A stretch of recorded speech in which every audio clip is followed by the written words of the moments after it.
तर लाडकी बहीण योजनेचा दाखला देत सुप्रीम कोर्टानं राज्य सरकारला खडे बोल सुनावले।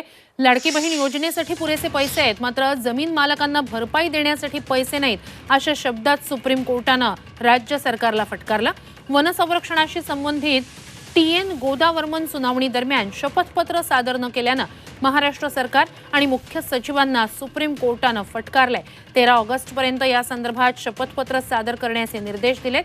त्यानुसार शपथपत्र सादर केलं नाही तर मुख्य सचिवांनाच न्यायालयात हजर राहण्याच्या सूचना दिल्या आहेत। न्यायालयाला गृहीत धरू नये आणि न्यायालयाच्या प्रत्येक आदेशाकडे दुर्लक्ष करता येणार नाही अशा शब्दातच न्यायालयानं फटकारलंय।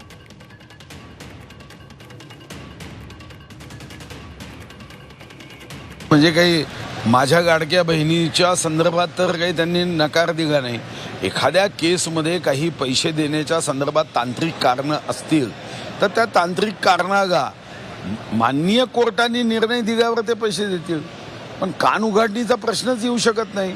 शेवटी राज्य चालवताना काही तांत्रिक कारणांनी एखाद्या ठिकाणी एखाद्या जागेचा मोबदला देताना, आणि तोही आमच्या कार्यकाळातला नाही, तो काँग्रेसच्या कार्यकाळातला मोबदला आहे, तर काँग्रेसचं सरकार असताना त्यांनी चूक केली तर ती कानउघाडणी आमच्यासाठी नसेल, ती कदाचित त्यांच्यासाठी असेल।